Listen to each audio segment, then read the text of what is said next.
Thank you, everybody. Thank you very much. It's great to be with you this afternoon. And today, we begin a conversation about how to make America safe again. In the 20th century, the United States has defeated fascism, Nazism, and communism. Now a different threat challenges our world: radical Islamic terrorism. This summer, there's been an ISIS attack launched outside the war zones of the Middle East, hard to believe, every 84 hours. Here in America, we have seen one brutal attack after another. 13 were murdered and 38 wounded in the assault on Fort Hood. The Boston Marathon bombing wounded and maimed 264 people and ultimately left 5 dead, including 2 of our great police officers. In Chattanooga, Tennessee, 5 unarmed Marines, unbelievable people, by the way, were shot and killed at a military recruiting center. Last December, 14 innocent Americans were gunned down at an office party in San Bernardino. Another 22 were very gravely injured. In June, 49 Americans were executed at the Pulse nightclub in Orlando. Another 53 were badly injured. It was the worst mass shooting in our history, and the attack, by far the worst, on the LGBTQ community. And I'll tell you what, we can never, ever allow this to happen again.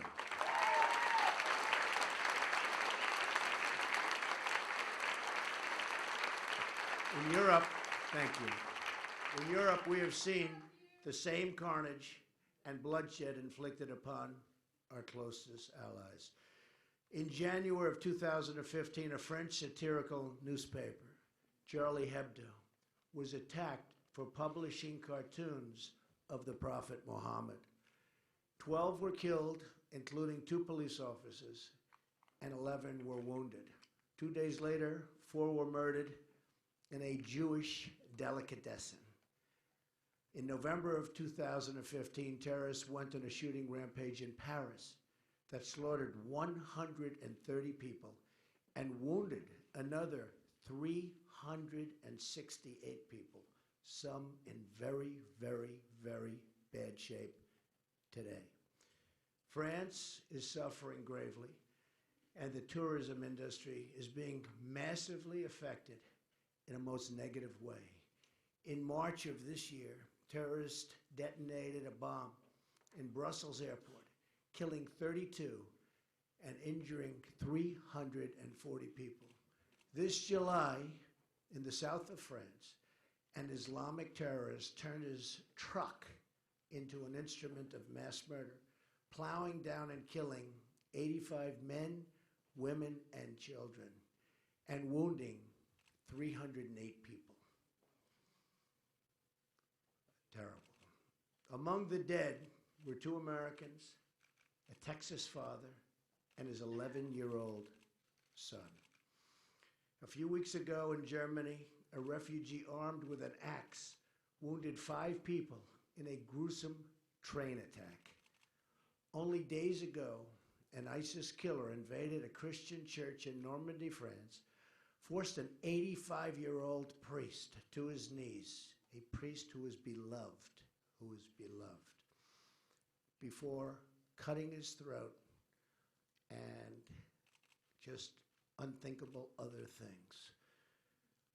Overseas, ISIS has carried out an absolute atrocity, and one after another. Children slaughtered, girls sold into slavery, men and women burned alive, crucifixions, beheadings, and drownings, ethnic minorities targeted for mass execution, holy sites desecrated, Christians driven from their homes and hunted for extermination. ISIS rounding up what it calls Nation of the Cross, Nation of the Cross, in a campaign of absolute and total genocide. We cannot let this evil continue.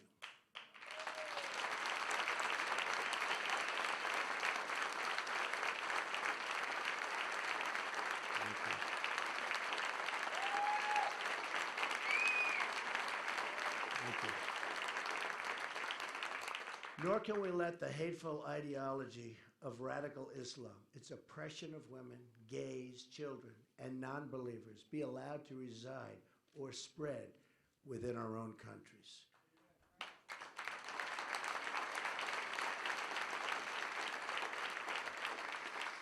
We will defeat radical Islamic terrorism, just as we have defeated every threat we've faced at every age and before. But we will not, remember this, defeat it with closed eyes or silenced voices. We have a president that doesn't want to say the words. Anyone who cannot name our enemy is not fit to lead our country.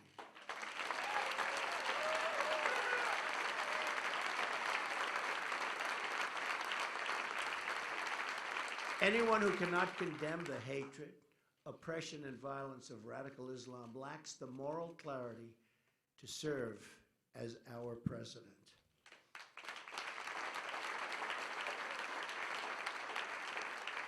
The rise of ISIS is the direct result of policy decisions made by President Obama and Secretary of State Clinton.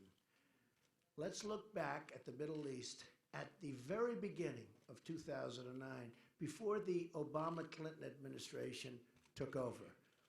Libya was stable. Syria was under control. Egypt was ruled by a secular president and an ally of the United States. Iraq was experiencing a reduction in violence. The group that would become what we now call ISIS was close to being extinguished. Iran was being choked off by economic sanctions. Fast forward to today. What we have, and think of this, and the decisions made by the Obama-Clinton group have been absolutely disastrous. Libya is in ruins. Our ambassador and 3 other really brave Americans are dead, and ISIS has gained a new base of operations. Syria is in the midst of a disastrous civil war. ISIS controls large portions of territory. A refugee crisis now threatens Europe and the United States. In Egypt, terrorists have gained a foothold in the Sinai Desert near the Suez Canal, one of the most essential waterways in the world. Iraq is in chaos, and ISIS is on the loose. ISIS has spread across the Middle East and into the West. In 2014, ISIS was operating in 7 nations. They were in 7 nations. Terrible, but that's what it was. Today, they're fully operational in 18 countries with aspiring branches in 6 more, for a total of 24, and many believe that number is actually 28 to 30 countries. They don't even know. The situation is likely worse than the public has any idea. A new congressional report reveals that the administration has downplayed the growth of ISIS, with 40% of analysts saying they had experienced efforts to manipulate their findings. They're trying to make it look much better than it is. It's bad. At the same time, ISIS is trying to infiltrate refugee flows into Europe and to the United States. Iran, the world's largest state sponsor of terrorism, is now flush with $150 billion in cash released by the United States. Plus, if you remember from 2 weeks ago, another $400 million in actual cash that was obviously used for ransom. Worst of all, The nuclear deal puts Iran, the #1 state sponsor of radical Islamic terrorism, on a path to nuclear weapons. In short, the Obama-Clinton foreign policy has unleashed ISIS, destabilized the Middle East, and put the nation of Iran, which chants death to America, in a dominant position of regional power and, in fact, aspiring to be a dominant world power. It all began in 2009 with what has become known as President Obama's Global Apology Tour. We all remember. In a series of speeches, President Obama described America as arrogant, dismissive, derisive, and a colonial power. He was describing us. He informed other countries that he would be speaking up about America's past errors. He pledged that we would no longer be a senior partner that sought to dictate our terms. He lectured CIA officers of the need to acknowledge their mistakes and described Guantanamo Bay as a rallying cry for our enemies. Perhaps no speech was more misguided than President Obama's speech to the Muslim world delivered in Cairo, Egypt, 2009. I remember it well. In winning the Cold War, President Ronald Reagan repeatedly touted the superiority of freedom over communism and called the USSR the evil empire.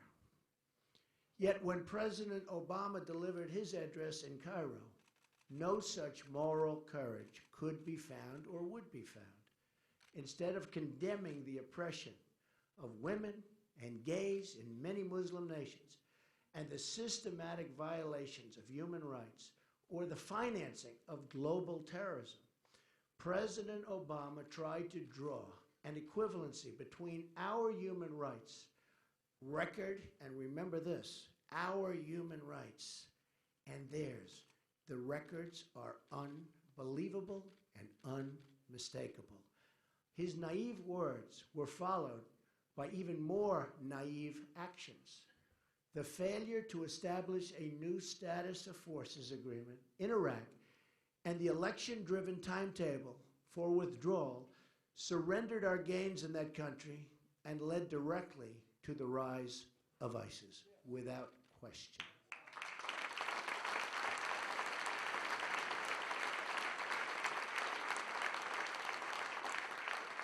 The failures in Iraq were compounded by Hillary Clinton's disaster, total disaster, in Libya.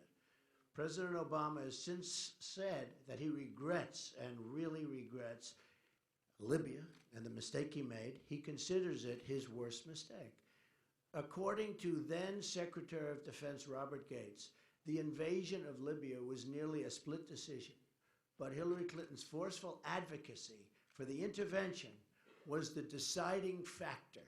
That's why we went in. With one episode of bad judgment after another, Hillary Clinton's policies launched ISIS onto the world stage. Yet, as she threw the Middle East into violent turmoil, things turned out really to be not so hot for our world and our country, the Middle East in particular. The Clintons made almost $60 million in gross income while she was Secretary of State. It is unbelievable. Incident after incident proves again and again Hillary Clinton lacks the judgment, as said by Bernie Sanders, stability and temperament, and the moral character to lead our nation.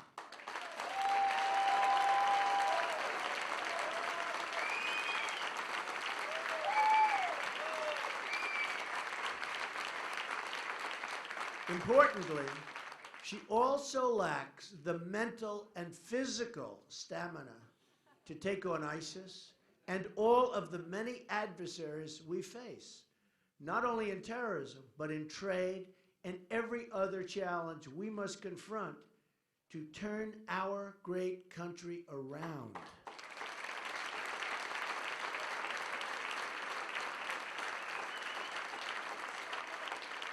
It is now time for a new approach.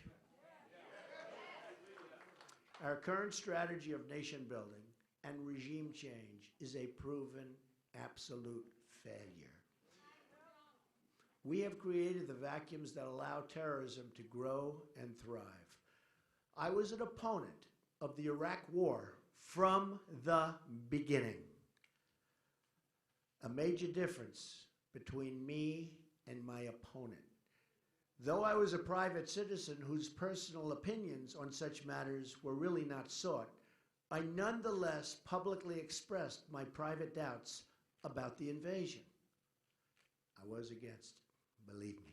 3 months before the invasion, I said in an interview with Neil Cavuto, to whom I offer my best wishes for a speedy recovery, that, quote, perhaps we shouldn't be doing it yet, and that the economy is a much bigger problem. In August of 2004, very early, right after the conflict, I made a detailed statement to Esquire magazine in an interview. Here is the quote in full. Look at the war in Iraq and the mess we're in. I would never have handled it that way. This was right after the invasion. Does anybody really believe that Iraq is going to be a wonderful democracy where people are going to run down to the voting box and gently put in their ballot, and the winner is happily going to go and step up and lead the country? Come on.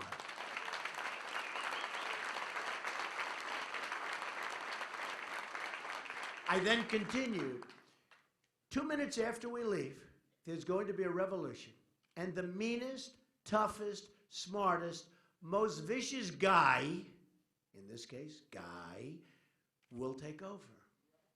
And he'll have weapons of mass destruction, which Saddam Hussein did not have. What was the purpose of this whole thing? Hundreds and hundreds of young people killed. And what about the people coming back with no arms and no legs? Not to mention, in all fairness, the other side, the tremendous damage done. All those Iraqi kids who've been blown to pieces. And it turns out that all of the reasons for the war were blatantly wrong. All of this death and destruction for nothing. So I've been clear for a long time that we should not have gone in. But I have been just as clear in saying what a catastrophic mistake Hillary Clinton and President Obama made with the reckless way in which they pulled out.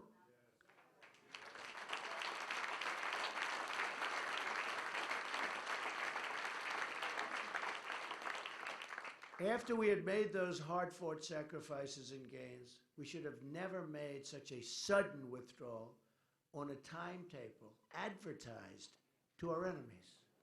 They said, we're moving out. Here's our time, here's our date. Who would do this but an incompetent president?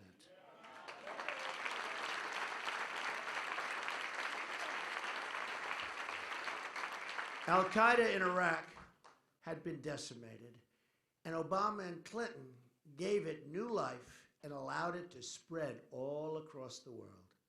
By that same token, President Obama and Hillary Clinton should have never attempted to build a democracy in Libya, to push for immediate regime change in Syria, or to support the overthrow of Mubarak in Egypt. One more point on this. I have long said that we should have kept the oil in Iraq.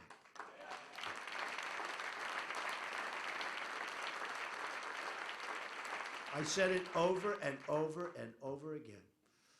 Another area where my judgment has been proven correct. I just said it so many times, virtually every time I was interviewed.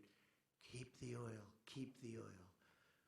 According to CNN, ISIS made as much as $500 million in oil sales in 2014 alone. That's before they really got started, fueling and funding its reign of terror. If we had controlled the oil, like I said we should, we could have prevented the rise of ISIS in Iraq, both by cutting off a major source of funding and through the presence of U.S. forces necessary to safeguard the oil and vital infrastructure products necessary for us to have the oil. I was saying this constantly and consistently to whoever would listen. I said, keep the oil, keep the oil, keep the oil. Don't let somebody else get it.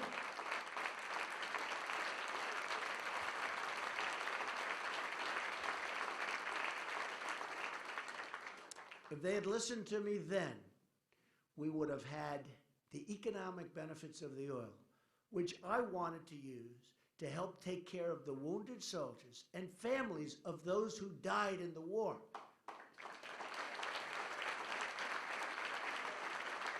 In addition to which, thousands of lives would have been saved.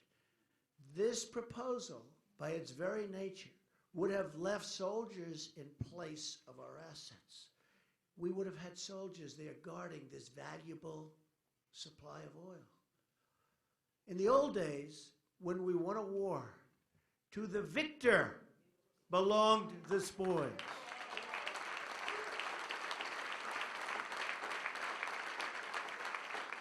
Instead, all we got from Iraq and our adventures in the Middle East was death, destruction, and tremendous financial loss.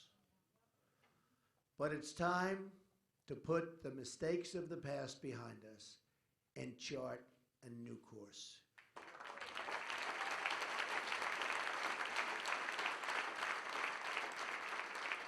If I become president, the era of nation building will be brought to a very swift and decisive end.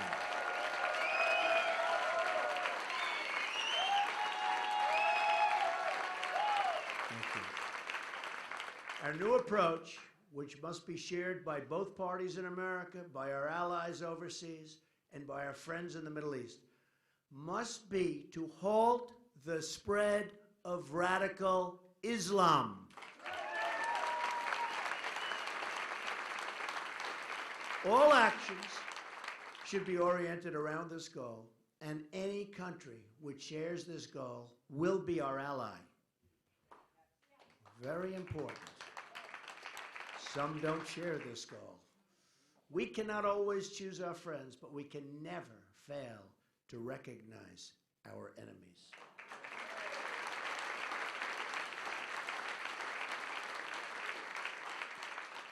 As president, I will call for an international conference focused on this goal. We will work side by side with our friends in the Middle East, including our greatest ally, Israel.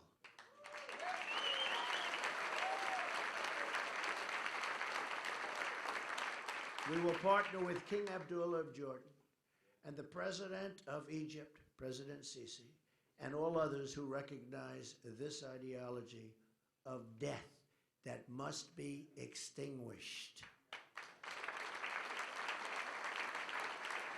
We will also work very closely with NATO on this new mission. I had previously said that NATO was obsolete because it failed to deal adequately with terrorism. Since my comments, they have changed their policy and now have a new division focused on terror threats. Very good. Very, very good. I also believe that we could find common ground with Russia in the fight against ISIS. Wouldn't that be a good thing? Wouldn't that be a good thing? They too have much at stake in the outcome in Syria and have had their own battles with Islamic terrorism just as bad as ours. They have a big, big problem in Russia with ISIS. My administration will aggressively pursue joint and coalition military operations to crush and destroy ISIS, international cooperation to cut off their funding, expanded intelligence sharing, and cyber warfare to disrupt and disable their propaganda and recruiting. Their recruiting is taking place right now, and they're setting records. It's got to be stopped.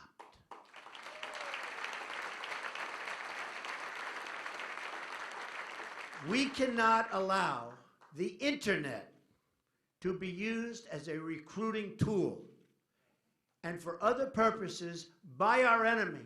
We must shut down their access to this form of communication, and we must do it immediately. Immediately.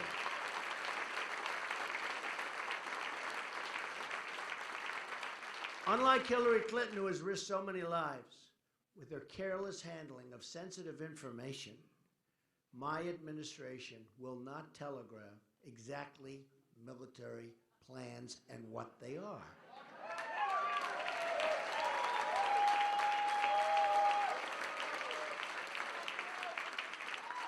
And by the way, what's happened with her 33,000 emails is an absolute disgrace to the United States of America.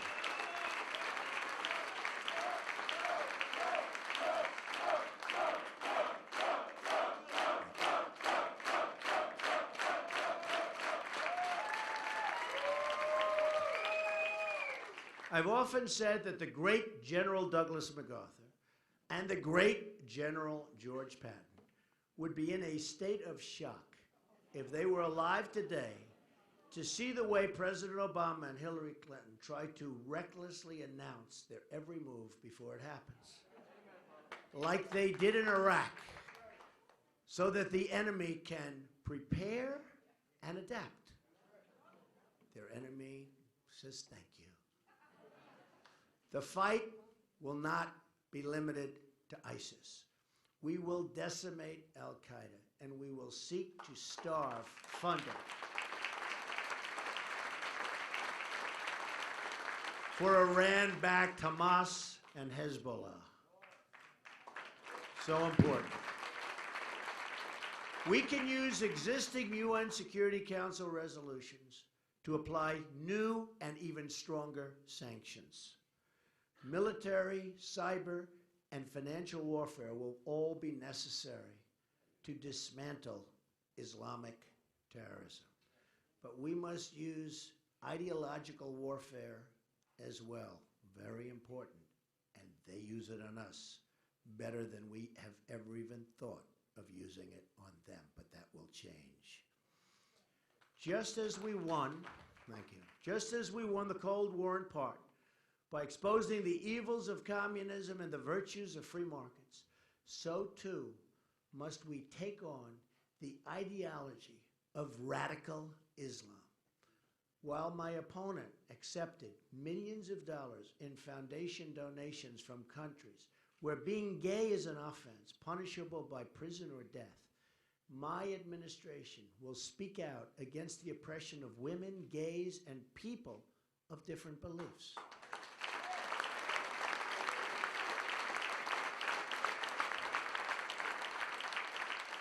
Our administration will be a friend to all moderate Muslim reformers in the Middle East and will amplify their voices. This includes speaking out against the horrible practice of honor killings, where women are murdered by their relatives for dressing, marrying, or acting in a way that violates fundamentalist teachings. Over 1,000 Pakistani girls are estimated to be the victims of honor killings by their relatives each year. Recently, a prominent Pakistani social media star was strangled to death by her brother on the charge of dishonoring the family. In his confession, the brother took pride in the murder and said, "Girls are born to stay home and follow traditions." Shockingly, this is a practice that has reached our own shores. On such cases, and many, many cases have happened, but one involves an Iraqi immigrant who was sentenced to 34 years in jail for running over his own daughter, claiming she had been too westernized. To defeat Islamic terrorism, we must also speak out forcefully against a hateful ideology that provides the breeding ground for violence and terrorism to grow. It's a breeding ground. It's a terrible, terrible breeding ground. A new immigration policy is needed immediately and as well.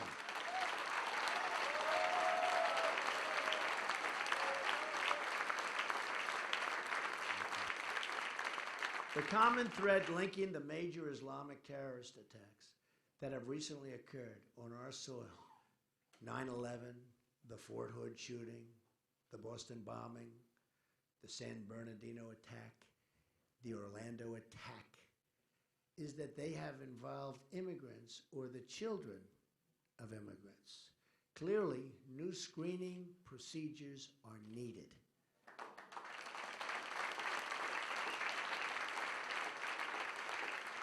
A review by the U.S. Senate Immigration Subcommittee has identified 380 foreign-born individuals charged with terrorism or terrorism-related offenses between 9/11 and 2014, and many more since then, and this year is a record for identification.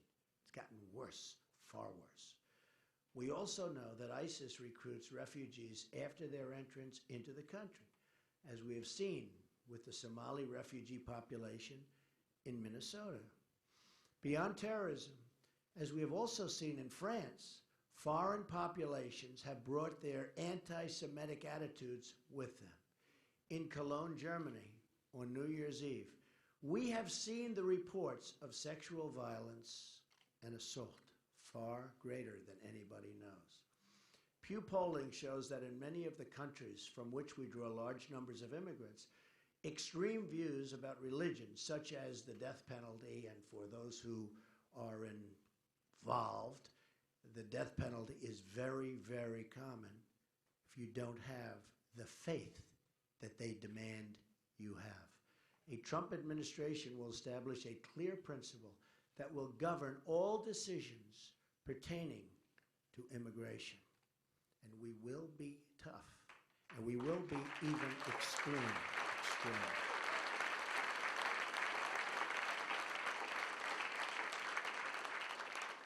We should only admit into this country those who share our values and respect our people. In the Cold War, we had an ideological screening test. The time is overdue to develop a new screening test for the threats we face today. I call it extreme vetting. I call it extreme vetting. Our country has enough problems. We don't need more. And these are problems like we've never had before.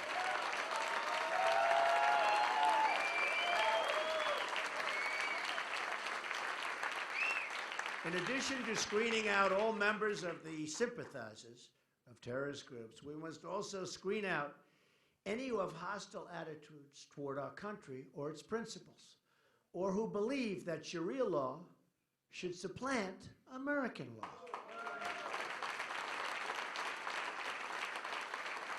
Those who do not believe in our Constitution or who support bigotry and hatred will not be admitted for immigration into our country.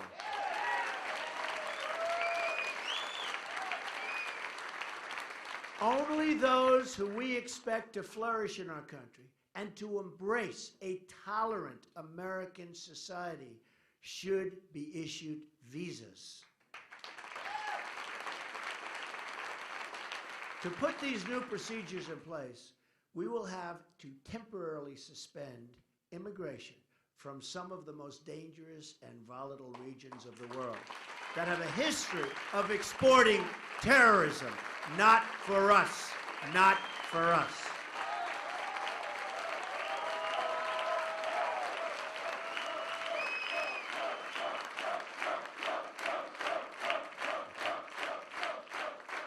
Thank you. As soon as I take office, I will ask the State Department and the Department of Homeland Security to identify a list of regions where adequate screening cannot take place. There are many such regions.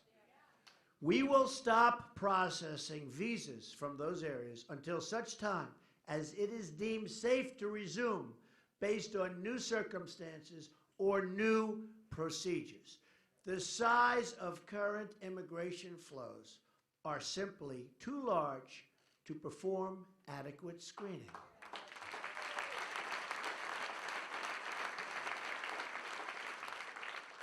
We admit about 100,000 permanent immigrants from the Middle East every year. Beyond that, we admit hundreds of thousands of temporary workers and visitors from the same regions, hundreds of thousands.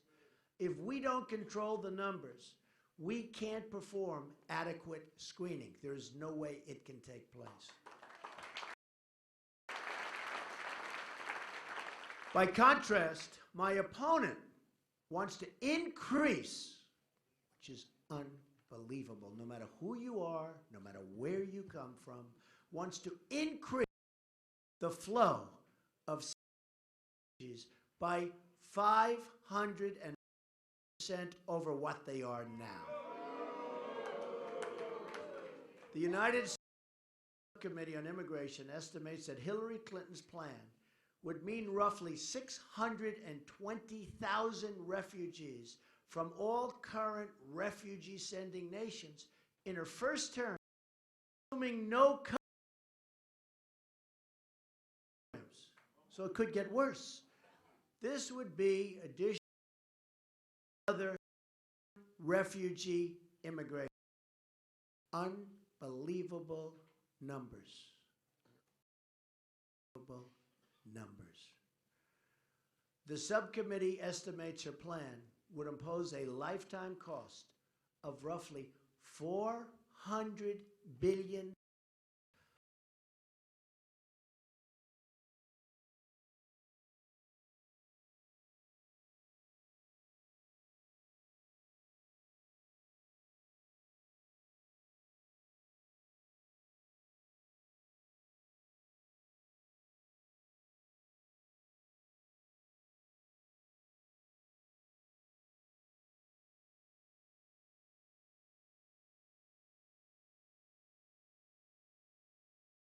Germany and the people of Germany.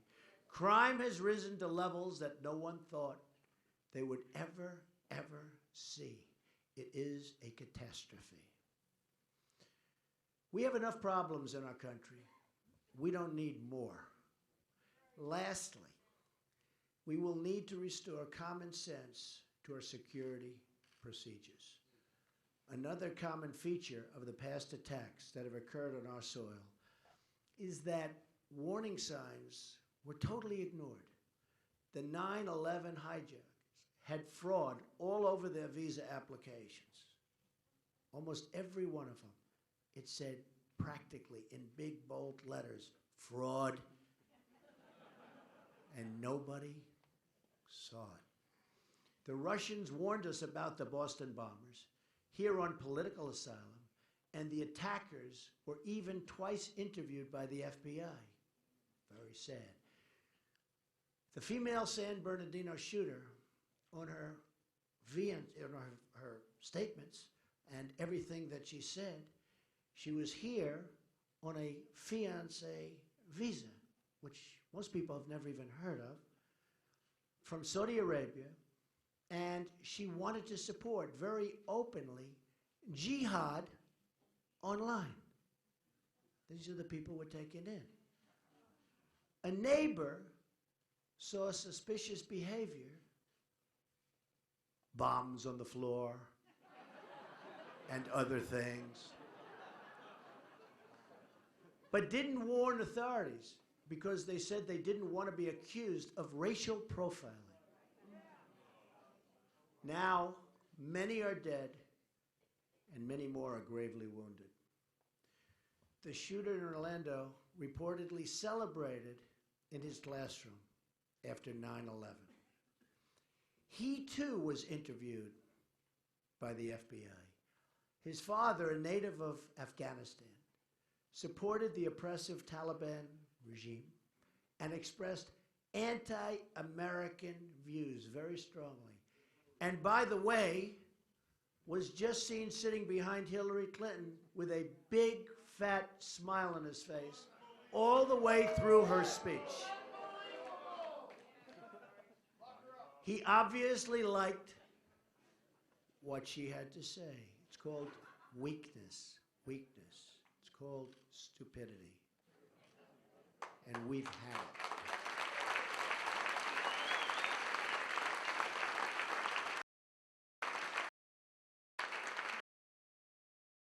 Shooter delivered a presentation to a room full of mental health experts.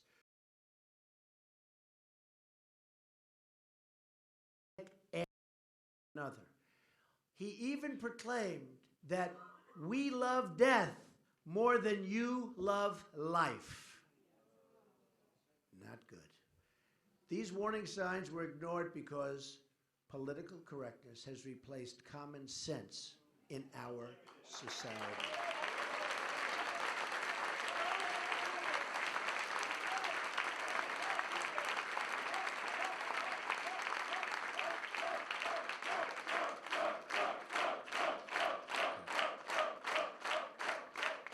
Thank you. That is why one of my first acts as president will be to establish a commission on radical Islam, which will include reformist voices in the Muslim community who will hopefully work with us. We want to build bridges and erase divisions.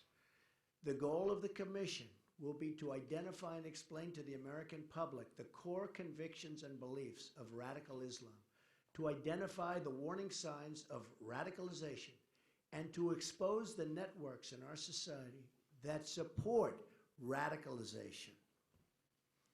This commission will be used to develop new protocols for local police officers, federal investigators, and immigration screeners. And while I'm at it, we should give a hand to our great police officers and law enforcement officials.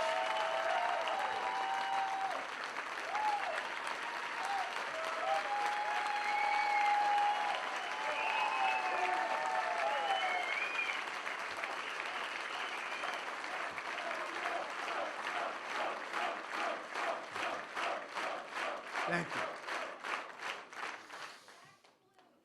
We will also keep open Guantanamo Bay and place a renewed emphasis on human intelligence. Drone strikes will remain part of our strategy, but we will also seek to capture high-value targets to gain needed information to dismantle their organizations.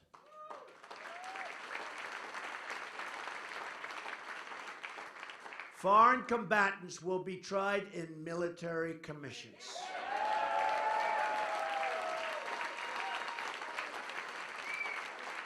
Finally, we will pursue aggressive criminal or immigration charges against anyone who lends material support to terrorism. There will be consequences for those people. There will be very serious consequences. Similar to the effort to take down the mafia, this will be the understood mission of every federal investigator and prosecutor in the country.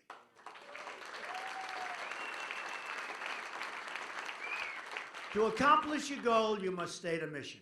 The support networks for radical Islam in this country will be stripped out and removed one by one, viciously if necessary. Viciously if necessary. Immigration officers will also have their powers restored. Those can take it away. Those who are guests in our country that are preaching hate will be asked to return home immediately, and if they don't do it, we will return them home.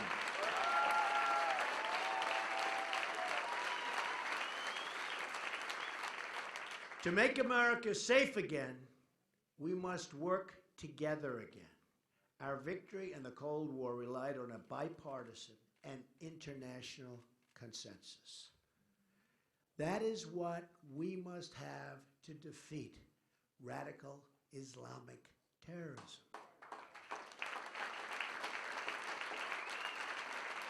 But just like we couldn't defeat communism without acknowledging that communism exists or explaining its horrible evils, we can't defeat radical Islamic terrorism unless we do the exact same thing. We have to explain that it exists and explain the difficulties. We have to have a leader that can do that, and we don't have that now. But this also means that we have to promote the exceptional virtues of our own way of life. We have an exceptional country, an exceptional way of life, but it's being tread on by sick, sick people. And expecting that as newcomers come into our society, they will likewise have respect and do the same. Pride in our institutions, our history, and our values should be taught by parents and teachers and impressed upon all of those who come into our society and want to join our society.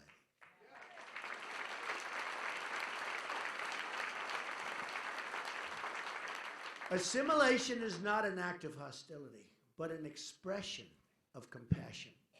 Our system of government and our American culture is the best in the world and will produce the best outcomes for all who adopt it.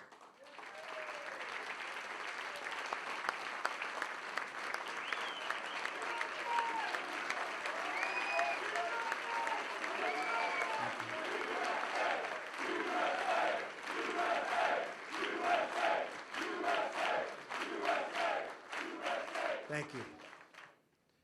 This approach will not only make us safer, but bring us closer together as a country. Renewing this spirit of Americanism will help heal the divisions in our country, of which there are so many. We have a divider as president. We call him the Great Divider. It's the thing he does best. It will do so by emphasizing what we have in common, not what pulls us apart. This is my pledge to the American people. As your president, I will be your single greatest champion. I will fight to ensure that every American is treated equally, protected equally, and honored equally. We will reject bigotry and hatred and oppression in all of its many ugly forms and seek a new future built on our common culture and values as one American people. Only this way will we make America great again and safe again for everyone. Thank you very much. God bless you. Thank you. Thank you.